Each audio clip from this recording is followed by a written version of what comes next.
மிதுன ராசி நேயர்களே, மிதுன ராசிக்கு மிதுன ராசினியர் குலதெய்வ வழிபாடு அறிவு, அதிர்ஷ்டம், வாழ்க்கை மற்றும் முன்னேற்றத்தின் ரகசியம்.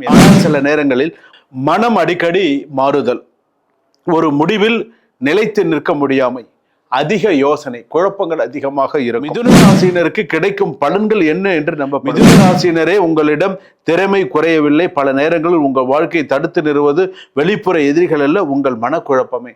உங்களுக்கு வெளியிலிருந்து எதிரி வரணுங்கிற அவசியமே கிடையாது. உங்களுக்கு நீங்களே தான் எதிரி. உங்கள் குழப்பம் தான் உங்களுக்கு எதிரியே சில நேரத்தில் உண்டு.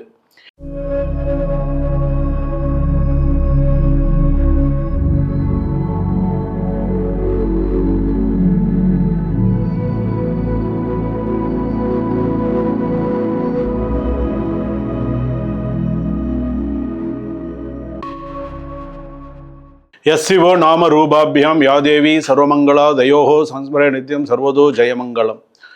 மங்களம் பார்வதி கௌரி, மங்களம் பரமேஸ்வரி, மங்களம் லலிதா தேவி, மங்களம் மீனலோச்சனா.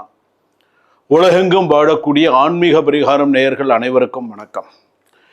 நான் உங்கள் டாக்டர் வி ராஜ்குமார் சிவாச்சாரியார் பேசுகிறேன். தற்பொழுது நாம் பார்க்கக்கூடியது இந்த ஆன்மீக பரிகாரம் சேனலில் நம்ம நிறைய விஷயங்கள் நம்ம பார்த்துட்டு வரோம், நிறைய விஷயங்கள் சொல்லிட்டு வரேன். அதில் இன்றைக்கி அதி உன்னதமான ஒரு விஷயம் என்ன அப்படின்னா குலதெய்வம். இந்த குலதெய்வம் அப்படிங்கிறது குலத்தை காக்கக்கூடிய, தலைமுறையாக ஒரு குலத்தை காக்கக்கூடிய ஒரு குலதெய்வமானது. நம்ம எப்படி வழிபாடு பண்ண வேண்டும்? சில பேருக்கு ஆண் குலதெய்வமாக இருக்கும், சில பேருக்கு பெண் குலதெய்வமாக இருக்கும், சில பேருக்கு பார்த்தீங்கன்னா குலதெய்வமே தெரியாமல் கூட இருக்கும். என்னுடைய முன்னோர்கள் என்ன தெய்வத்தை எனக்கு வழிபட்டாங்க அப்படின்னு சொல்லி தெரியாமல் கூட இருக்கும். ஸோ இதில் வரக்கூடிய இந்த வீடியோ கடைசி வரைக்கும் ஸ்கிப் பண்ணாமல் பாருங்கள். ஏன்னா இப்போது ஒரு குலதெய்வம் கோவிலுக்கு போகிறது அப்படின்னு சொன்னால் நம்ம நினச்ச நேரத்துக்கு குலதெய்வம் கோவிலுக்கு போக முடியாது. இறை அருள், அந்த இறைவன் உங்களை கூப்பிடணும், அந்த குலதெய்வம் உன்னை கூப்பிடணும். அப்போ தான் உன்னால் அந்த குலதெய்வம் கோவிலுக்கு போய் மனசார நீ ஒரு பொங்கல் வச்சு கும்பிட்டாலும் சரி, நீ ஒரு அபிஷேகம் பண்ணினாலும் சரி, ஒரு அன்னதானம் கொடுத்தாலும் சரி, ஏதாவது ஒரு தான தர்மங்கள் பண்ணினாலும் சரி, அந்த குலதெய்வம் உன்னை அழைக்க வேண்டும். ஸோ அந்த மாதிரிலாம் நிறைய மரபுகள் இருக்குது. அந்த மரபுகள் என்ன அப்படிங்கிறத நம்ம பார்க்க போகிறோம். இப்போ 12 ராசி இருக்குது, நமக்கே தெரியும் 12 ராசி என்னென்ன ராசி இருக்குது அப்படிங்கிறது நமக்கு தெரியும். 12 ராசி. அப்போ இந்த 12 ராசியில் இந்த முன்னோர்கள் ஆசீர்வாதம் மற்றும் கர்ம பந்தங்களை சமநிலைப்படுத்தும் வழிபாடாக இந்து சாஸ்திரங்களில் கூட கூறப்படுவது அந்த குலதெய்வ வழிபாடு அப்படிங்கிறது. ஜோதிட ரீதியாக ஒவ்வொரு ராசியினரும் எந்த மாதத்தில் வழிபட்டால் சிறப்பு. இப்போ ஒரு குடும்ப தலைவன் இருக்கார், அஸ்வினி நட்சத்திரம், பரணி நட்சத்திரம், கிருத்திகை நட்சத்திரம் 1ஆம் பாதம் வரையில மேஷ ராசி.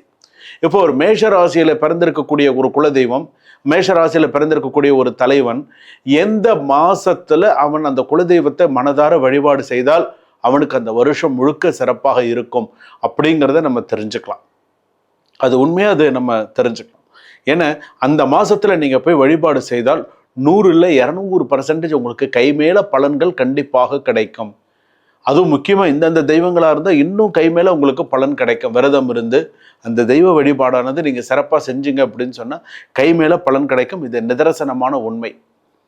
இன்னும் நிறைய விஷயங்கள் ஆன்மீக பரிகாரம் சேனலில் இன்னும் நிறைய விஷயங்கள் நான் உங்களுக்கு சொல்லிக் கொடுக்க போகிறேன். அணுவான விஷயங்கள்லாம் சொல்லிக் கொடுக்க போகிறேன். எதெல்லாம் வாழ்க்கைக்கு தேவையான விஷயங்கள் எல்லாம் சொல்லிக் கொடுக்க போகிறேன். அது எல்லாமே நீங்கள் தெரிஞ்சுக்கணும். ஸோ எப்படி நம்ம தெரிஞ்சுக்கணும், என்னென்ன மாதிரியான சில விஷயங்கள்லாம் நம்ம தெரிஞ்சுட்டு அதன்படி நம்மளுடைய வாழ்க்கையை பயணித்தால் அந்த இல்லற வாழ்க்கை நல்லறமாக மாறி அந்த தெய்வ கடாட்சத்துடன், அந்த ஒற்றுமையுடன், அந்த சந்ததிகளோடு சிறப்பாக உங்களால் இருக்க முடியும். இது உண்மை. ஸோ வாங்க வீடியோக்குள்ளே போகலாம். கடைசி வரைக்கும் ஸ்கிப் பண்ணாமல் பாருங்கள்.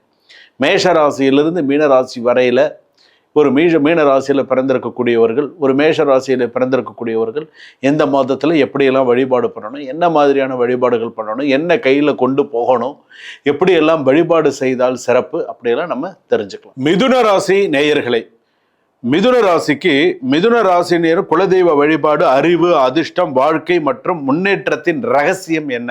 எந்த தமிழ் மாசத்துல குலதெய்வ வழிபாடு பண்ணணும், எப்படி பண்ணணும், என்ன? இதை தான் நம்ம தெரிஞ்சுக்க போறோம். மிதுன ராசியில் பிறந்தவர்களே, வாழ்க்கையில் திறமையும் அறிவும் இருந்தும் கடைசி நேரத்தில் வாய்ப்புகள் நழுவி போய்கிறதா?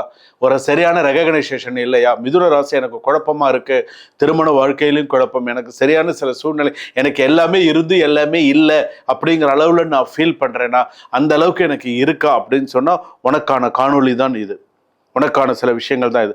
பல திட்டங்கள் மனதில் இருந்தும் முழுமையாக நிறைவேறவில்லையா? நண்பர்கள் அதிகம் இருந்தும் தனிமையாக மனசு நண்பர்கள் இருந்து தனிமையா ஃபீல் பண்றியா? யாருக்கிட்டையும் பகிர முடியலையா? அப்படியானால் உன்னுடைய குலதெய்வ வழிபாடு உங்களுக்காகத்தான். மிதுன ராசினர் பொதுவாக புத்திசாலிகள், பேச்சுத்திறன் மிக்கவர்கள், பல விஷயங்களில் ஒரே நேரத்தில் கற்றுக்கொள்பவர்கள், புதிய வாய்ப்புகளை தேடுபவர்கள் மிதுன ராசிக்காரர்கள். ஆனால் சில நேரங்களில் மனம் அடிக்கடி மாறுதல், ஒரு முடிவில் நிலைத்து நிற்க முடியாமை, அதிக யோசனை, குழப்பங்கள் அதிகமாக இருக்கும். இவர்கள் முன்னேற்றத்தில் தாமதப்படுத்தலாம். ஸோ இதெல்லாமே இருக்கு. மிதுன ராசிக்கு ஏற்ற தெய்வங்கள் அப்படின்னு எடுத்துக்கும் பொழுது, ஆண் தெய்வங்கள்ல எடுத்துட்டோம் அப்படின்னு சொன்னா பெருமாள், அதே போல பார்த்தீங்கன்னா முருகப்பெருமான், அதே போல பார்த்தீங்கன்னா ஐயனார், மதுரை வீரன், இந்த மாதிரியான சில தெய்வங்களும் இருக்கு. சில பேருக்கு பார்த்தீங்க அப்படின்னு சொன்னா காமாட்சி அம்மன், சில பேருக்கு பார்த்தீங்க அப்படின்னு சொன்னா மீனாட்சி அம்மன் சில பேருக்கு குலதெய்வமா இருக்கும். சில பேருக்கு இந்த மிதுன ராசியில இருப்பவர்களுக்கு சில பேருக்கு பார்த்தீங்கன்னா அந்த மதுரகாளி அம்மன், சிறுவாச்சூர் மதுரகாளி அம்மன், இதெல்லாம் சில பேருக்கு குலதெய்வமாக அமையும். ஸோ அந்த குலதெய்வமாக அமையக்கூடியவர்களுக்கு பார்த்தீங்க அப்படின்னு சொன்னா என்ன குலதெய்வ மந்திரம் ஃபர்ஸ்ட் சொல்லணும்? ஓம் தீர்க்க நேத்ராய வித்மஹே கேலஹஸ்தாய தீமஹே தன்னோ குலதேவதா பிரஜோதயாது. இந்த மந்திரத்தை நீங்க சொல்லணும். மிதுன ராசி பொறுத்த அளவுக்கு, நான் மிதுன ராசி அப்படின்னு சொன்னா கண்டிப்பா நீ இதை சொல்லணும். ஓம் தீர்க்க நேத்ராய வித்மஹே கேலஹஸ்தாய தீமஹி தன்னோ குலதேவதா பிரஜோதயாது. எந்த மாசத்துல உனக்கு குலதெய்வத்துக்கான வழிபாடு பண்ணக்கூடிய மாதம்? ஆனி மாசத்துல நீ பண்ணு. புரட்டாசி மாசத்துல நீ உன்னுடைய குலதெய்வ பிரார்த்தனை செய்தால் வாழ்க்கையில பன்மடங்கு நீ உயர முடியும், உன்னுடைய கஷ்டத்திலிருந்து விலக முடியும். இந்த வருது போகிறது ஆனி மாசத்துல செஞ்சா நல்லது. ஆடி ஆவணி போக அடுத்தது புரட்டாசி. வருஷத்துக்கு 2 தமிழ் மாசம் சொல்றேன். உனக்கு எந்த தமிழ் மாசம் ஒத்து வருதோ அந்த தமிழ் மாசத்துல போய் செஞ்சுட்டு வந்துடு. கால தாமதப்படுத்தாமல் செஞ்சுட்டு வந்த அப்படின்னு சொன்னா உனக்கு நிறைய நல்ல வாய்ப்புகள், நிறைய நல்ல விஷயங்கள் நடக்கும். இன்னொன்று, உன்னுடைய ராசிப்படி நான் சொன்ன மாதிரி 27 முறை சொல்லு. இதில் பார்த்தீங்கன்னா வெத்தலை பாக்கு பழங்கள் எல்லாம் என்னென்ன உண்டோ அதெல்லாமே நீ செய்கிறாள். எல்லாம் பண்ணிட்டு மிதுன ராசி பொறுத்தளவுக்கு சர்க்கரை பொங்கல் நிவேதனம் பண்ணுங்க. சர்க்கரை பொங்கல், வெல்லம், இந்த வெல்லம், மண்ட வெல்லம் சொல்கிறோம்ல, அந்த வெல்லம் போட்டு நெய், பாசிப்பருப்பெல்லாம் போட்டு சர்க்கரை பொங்கல் செய்து தலைவாழையில இட்டு நீ வழிபாடு செய்தால் சிறப்பு. சர்க்கரை பொங்கல் சுவாமிக்கு நைவேதனம் செய், சுவாமிக்கு சோட நைவேத்தியம் பண்ணு, படைத்து வழிபாடு செய்வது சிறப்பு. மிதுன ராசியினருக்கு கிடைக்கும் பலன்கள் என்ன என்று நம்பப்படுபவை? கல்வி மற்றும் அறிவு வளர்ச்சி உண்டு, வேலையில் நல்ல வேலை வாய்ப்பு முன்னேற்றம், நல்ல நண்பர்கள் மற்றும் தொடர்புகள், பேச்சுத்திறன் மூலம் வெற்றி, மனக்குழப்பம் குறைதல், குடும்ப ஒற்றுமை அதிகரித்தல். நீ இந்த நாளில் இதெல்லாம் நீ செய்கிற அப்படின்னு சொன்னால் உனக்கு நிறைய நல்ல விஷயங்கள்லாம் நடக்கும் இந்த மாதத்தில் செய்யும்போது. மிதுன ராசியினர் தவிர்க்க வேண்டியது, ஒரு வேலையை பாதியில் விட்டு விடுவது, தேவையற்ற வாக்குவாதம், பெரியோர்களின் ஆலோசனை அலட்சியம் செய்வது, கோவிலில் நேர்த்தி கடனை தள்ளி போடுவது, அல்லது நேர்த்தி கடன் செய்து கொண்டிருக்கும் போதே பாதியில் வந்து விடுவது, இதெல்லாம் உண்டு. ஏதாவது ஒரு முக்கியமாக ஒரு விஷயம் பண்ணிட்டு இருப்போம், அப்போ தான் ஏதாவது ஒரு செய்தி வரும், பாதியிலேருந்து வர வேண்டிய ஒரு சூழ்நிலை ஆகிடும். இதெல்லாம் நடக்கும். ஸோ இதெல்லாம் பார்த்துக்கலாம். மிதுன ராசியினரே, உங்களிடம் திறமை குறையவில்லை. பல நேரங்களில் உங்கள் வாழ்க்கையை தடுத்து நிறுவது வெளிப்புற எதிரிகள் அல்ல, உங்கள் மனக்குழப்பமே. உங்களுக்கு வெளியிலேருந்து எதிரி வரணுங்கிற அவசியமே கிடையாது. உங்களுக்கு நீங்களே தான் எதிரி. உங்கள் குழப்பம்தான் உங்களுக்கு எதிரியே சில நேரத்தில் உண்டு. குலதெய்வத்தை நினைத்து ஒரு தீபம் ஏற்றுங்கள். ஆண்டுக்கு ஒரு முறையாவது குடும்பத்துடன் குலதெய்வ கோயிலுக்கு சென்று வாருங்கள். அறிவு இருந்தால் உயர்வு வரும். குலதெய்வ அருள் இருந்தால் அந்த உயர்வு நிலைத்து இருக்கும் அப்படின்னு சொல்றது. இதுதான் நிதர்சனமான வாழ்க்கை. அறிவு இருந்தால் உயர்வு வரும், அந்த குலதெய்வ அருள் இருந்தால் அந்த உயர்வு நிலைத்து இருக்கும். நம் முன்னோர்கள் இதை கூறியிருக்கின்றனர். ஸோ இதை ஞாபகம் வச்சுக்கோ. குலதெய்வ அருள் பெற்று அறிவும் அதிர்ஷ்டமும் வாழ்க்கையில நல்ல முன்னேற்றமும் உனக்கு பெருகி வர வேண்டும் அப்படின்னு சொல்றது. அப்போ இந்த மிதுன ராசி பொறுத்தளவுக்கு இப்போ நான் சொன்ன தமிழ் மாதத்தில் நீங்கள் போய் உங்களுடைய வழிபாடை நீங்கள் கரெக்டாக நீங்கள் செஞ்சீங்க அப்படின்னு சொன்னால் கை மேலே பலன்கள் வரும். இதெல்லாம் எழுதி வச்சுக்கிட்டு சொல்லுங்கள், சுவாமி சொல்லியிருக்காங்க. உங்களுக்கு இதில் ஏதாவது சந்தேகம் இருந்தால், சாமி எனக்கு நீங்கள் இந்த குலதெய்வத்தை பற்றி சொன்னீங்க இல்லையா, எனக்கு இதில் சந்தேகமாக இருக்குது, இதை எப்படி செய்யணும் சுவாமி, ஒரு கமெண்ட்டில் கேளுங்க, நான் கண்டிப்பாக உங்களுக்கு நான் அதுக்கு ஒன்று ரிசல்ட் சொல். இது இல்லாமல் உங்களுக்கு வேறு எதுவும் இந்த குலதெய்வத்தை பற்றின வேறு ஏதோ டவுட்ஸ் இருந்தாலும் நீங்கள் மெசேஜ் பண்ணி கேளுங்க. கண்டிப்பாக அதற்கான பதிவு அடுத்த ஒரு காணொலியாகவே உங்களுக்கு வழங்கப்படும், ஒரு வீடியோவாகவே நான் எடுத்து போடுறேன். ஸோ கவலையே வேண்டாம், சரிங்களா? இதுவரையில் நாம் பார்த்தது குலதெய்வத்திற்கான 12 ராசிகளுக்கான எந்தெந்த மாதத்தில் எப்படி நம்ம வழிபாடு பண்ணணும், என்னென்ன தெய்வமாக இருந்தால் நமக்கு இன்னும் சிறப்பு அந்த வழிபாடு அப்படிங்கிறது எல்லாமே நம்ம பார்த்தோம். இதில் உங்களுக்கு ஏதாவது சந்தேகம் இருந்தால் கீழே டிஸ்கிரிப்ஷனில் நம்பர் இருக்குது, கமெண்ட்டில் கேளுங்க, ஃபோன் பண்ணி கேளுங்க, சாமி எனக்கு இந்த இடத்துல இந்த சந்தேகம் இருக்குது அப்படின்னு நீங்கள் கேட்டிங்கன்னா உங்களுடைய சந்தேகம் உங்களுக்கு நிவர்த்தி செய்யப்படும், உங்களுடைய சந்தேகத்தை தீர்த்து வைக்கப்படும். ஸோ நீங்கள் செய்ய வேண்டியது கமெண்ட்ஸ் பண்ணி, சார் சாமி நீங்கள் சொன்னது உண்மை, நான் இந்த மாதத்தில் வழிபாடு பண்ணுறேன், இவ்வளோ நாள் நான் பண்ணலை, இனிமேல் நான் இதெல்லாம் பண்ணலான்னு இருக்கேன்.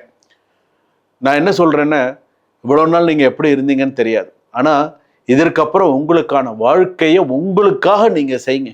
மற்றவங்களுக்காக வேண்டாம், உங்களுக்காக நீங்கள் நன்னா இருக்கணும், உங்களுடைய குடும்பம், உங்களுடைய மற்ற விஷயங்கள் நன்னா இருக்கணும், உங்களுக்காக நீங்கள் இதை செய்யுங்க. செஞ்சீங்க அப்படின்னு சொன்னால் வாழ்க்கையில் மேலே மேலே சிறப்பாக இருப்பீங்க. வாழ்க வளமுடன், வளர்க ஞானத்துடன். சுபம்.